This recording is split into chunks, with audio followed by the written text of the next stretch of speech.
Hello everyone, welcome to drama fun. एंड्रिक का car से एक्सीडेंट हो जाता है। वो अभी अनकॉन्शियस हालत में था, पर फिर भी उसे दोगमी दिखाई दे रही थी। ये तो सिर्फ उसका एक इल्यूशन ही था, क्योंकि दोगमी तो यहाँ पर चिनराग के साथ एग्जीबिशन देखने के लिए आई थी। दोगमी चिनराग के साथ थी, पर उसे ऐसा लगता है कि वो मानो जैसे एंड्रिक के साथ हो, एंड्रिक उसे बातें कर रहा हो। पर वो तो चिनराग था। चिनराग को दोह्योन का मैसेज आता है कि एंड्रिक अभी हॉट सर्च में है, उसका एक्सीडेंट हुआ है एंड उसकी हालत बहुत ही ज़्यादा ख़राब है। चिनराग अब सोचने लगता है कि दोगमी उसके साथ है तो उसे क्या एंड्रिक के बारे में बताना चाहिए या फिर नहीं, पर वो हिम्मत करके उसे ये बात बता ही देता है कि एंड्रिक का एक्सीडेंट हुआ है एंड उसकी हालत बहुत ही ज़्यादा सीरियस है। यह सुनकर दोगमी भागी भागी हॉस्पिटल में उससे मिलने के लिए जाती है। जब वो हॉस्पिटल जाती है तो देखती है कि डॉक्टर सारे हड़बड़ी में है। यहाँ पर किसी का इलाज चल रहा था। वो तो रोने जैसी हो जाती है, पर सामने से ही एंड्रिक निकलता है। एंड्रिक को सही सलामत देखकर दोगमी की जान में जान आती है। एंड्रिक उस औरत को देख रहा था जिसका इलाज चल रहा था। दरअसल में हुआ यूँ था कि एंड्रिक को उस औरत ने धक्का दे दिया था। उसका कार एक्सीडेंट होने वाला था, पर उस औरत को पछतावा होने लगता है तो वो एंड्रिक को धक्का देकर खुद कार के बीच में आ जाती है एंड उसका एक्सीडेंट हो जाता है। एंड्रिक जब उस औरत को देखने के लिए जाता है तो वो औरत कहती है कि मैं तुमसे सच में नफरत करती हूँ। 5 सालों से मेरे बेटे ने मुझसे बात ही नहीं की। तुम्हारे बनाए हुए गेम की वजह से वो मुझसे दूर रहा। ये सारी तुम्हारी गलती है। वहाँ पर उस औरत का बच्चा भी आ जाता है। वो कहता है कि माँ, इसमें इस एंड्रिक की कोई भी गलती नहीं है। एंड्रिक उस बच्चे को लेकर बाहर जाता है। वो कहता है कि तुम दिन में कितने टाइम गेम खेलते हो।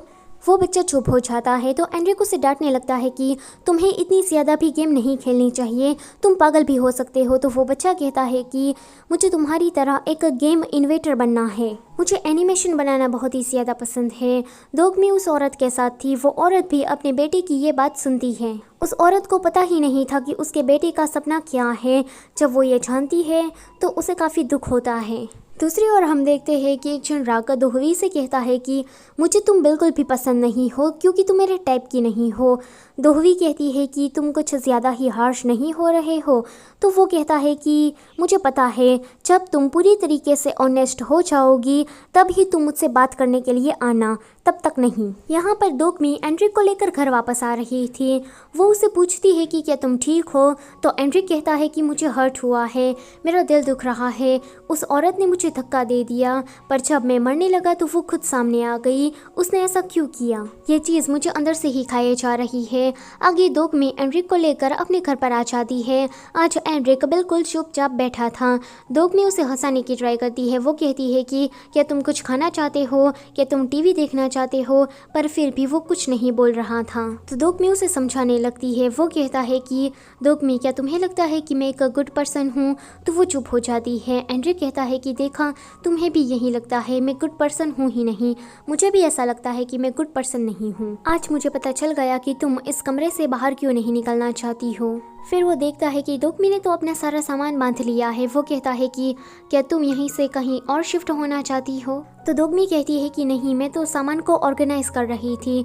तो एंड्रिक कहता है कि झूठ मत बोलो, तुम उस दिन तुम मुझे लास्ट गुड बाय कहने के लिए आई थी और चिनराग के साथ तो तुम बाहर भी गई थी। क्या तुम मुझसे छुटकारा पाना चाहती हो? क्या लोग तुम्हें दर्द देते हैं तो तुम उसे ऐसे ही छोड़कर भाग जाओगी? क्या तुम उसका सामना नहीं करोगी? अभी अभी तो तुम मुझे लेक्चर दे रही थी, अब तुम्हें क्या हुआ? मैं स्पेन ना जाकर तुम्हारे पास आया, पर लगता है कि तुम मुझे ज़रा सा भी पसंद नहीं करती हो। तुम्हें पता है कि जब मेरा एक्सीडेंट होने वाला था तब मैंने तुम्हें देखा था, तब मुझे एहसास हुआ कि मैं तुम्हें पसंद करने लगा हूँ, पर तुम्हें देखकर लग रहा है कि तुम तो मुझे ज़रा सा भी पसंद नहीं करती हो। ये सुनकर दोगमी रोने लगती है। वो कहती है कि तुम जिस तरह से मुझसे बात करते हो वो मुझे बहुत ही ज़्यादा अच्छा लगता है। जब तुमने ये कहा कि मैं स्पेन जाने वाला हूँ तो तब मुझे बहुत ही ज़्यादा दर्द हुआ था। मैंने तुम्हें ये बात नहीं बताई क्योंकि मुझे लग रहा था कि शायद मैं फिर से कहीं हर्ट ना हो जाऊँ, इसलिए मैंने अपनी फीलिंग्स को छुपा लिया था। पर तब मैं तुमसे ये कहना चाहती थी कि मैं भी तुम्हें पसंद करती हूँ। तुम्हें देखकर मैं अपनी फीलिंग्स को कंट्रोल नहीं कर पाती। यह सुनकर एंड्रिक कहता है कि अब तुमने ये बात कह ही दी है तो अब तुम यहाँ से भाग नहीं सकती। इतना कहते ही वो उसे किस करता है। आगे दोकमी उससे दूर हो जाती है तो एंड्रिक कहता है कि मैं तुमसे प्यार करता था, करता हूँ और करता रहूँगा। ये सुनकर वो चुप हो जाती है। फिर एंड्रिक कहता है कि आंटी क्यों ना हम कल से ही डेट करना स्टार्ट कर दे। यह सुनकर दोकमी सोचने लगती है कि अच्छा तो पुराने वाला एंड्रिक वापस आ गया है। एंड्रिक कहता है कि तुम जितना मुझे पसंद करती हो उससे कहीं ज़्यादा मैं तुम्हें पसंद करूँगा।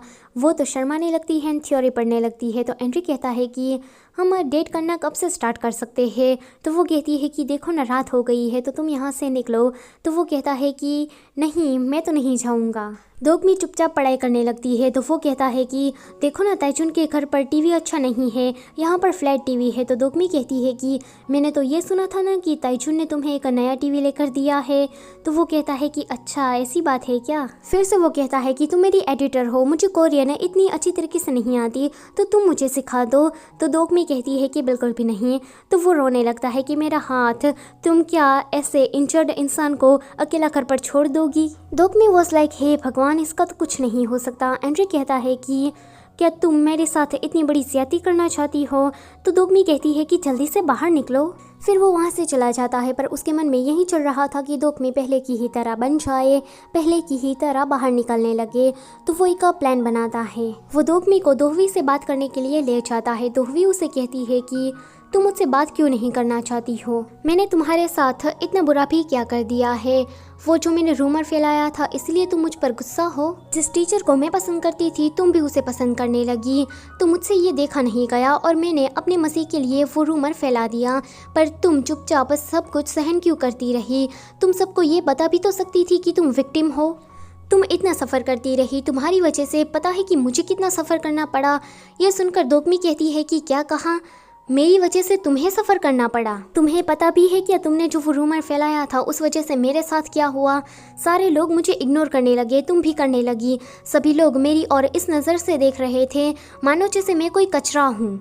मैं किसी से बात इसीलिए नहीं करना चाहती थी क्योंकि किसी से मैं बात करती हूँ तो वो लोग मुझे यही ताना देते थे कि इसका चक्कर तो उस टीचर के साथ चल रहा है, इसने तो कितना बड़ा हाथ मार लिया। तब से ही मैंने किसी से भी बात करना छोड़ दिया। दोकमी फिर वापस आ जाती है एंड आज वो बहुत ही ज़्यादा गुस्से में थी क्योंकि उसने अपनी सारी भड़ास दोहवी पर निकाल दी थी। एंड्रिक यही तो चाहता था। एंड्रिक उसके पास आता है एंड वो दोकमी को गले लगा लेता है। वो काफ़ी ज़्यादा शर्मा भी रहा था। वो कहता है कि क्या तुम मेरे साथ बाहर चलोगी। तो दोकमी कहती है कि तुमने कहा था कि मैं बाहर निकलूँ तो आज से मैं ये ट्राई करूँगी। आगे ये दोनों बाहर जाते हैं। एंड्रिक उसका ध्यान रख रहा था क्योंकि दोकमी ह्यूमन टच से भी डर रही थी। फिर वो दोनों एक लेक्चर में जाते हैं। यहाँ पर एंड्रिक का ही लेक्चर था। चिराग एंड दोकमी ऑडियंस में बैठे हुए उसको सुन रहे थे एंड वो औरत भी उस लाइव टेलीकास्ट को टीवी के जरिए देख रही थी। आगे एंड्रिक उसके साथ शॉपिंग करने के लिए जाता है एंड उसके साथ बहुत सारी तस्वीरें भी लेता है। एंड्रिक का ध्यान रख रहा था कि दोकमी कहीं डरे ना। फिर ये दोनों वापस आ जाते हैं। एंड्रिक अपनी खिड़की से ही उसे गुड नाइट कहता है। यह देखकर दोकमी बहुत ही ज़्यादा खुश हो जाती है एंड वो फिर से स्माइल करने लगती है। दोकमी अगले दिन जब अपना मिल्क लेने के लिए आती है तो उसके चीट में ये लिखा था कि flower boy next door webtoon को तुम पढ़ो। तो वो पढ़ने लगती है। दोकमी देखती है कि ये तो उसकी ही कहानी है। उस कहानी में चिराग ने अपने आप को हीरो दिखाया था एंड एंड्रिक को उसने बहुत ही बुरा कहा था। अगले दिन एंड्रिक दोकमी के घर पर आता है पर दोकमी के घर पर कोई भी नहीं था एंड उसके दरवाजे पर लिखा था कि डाई।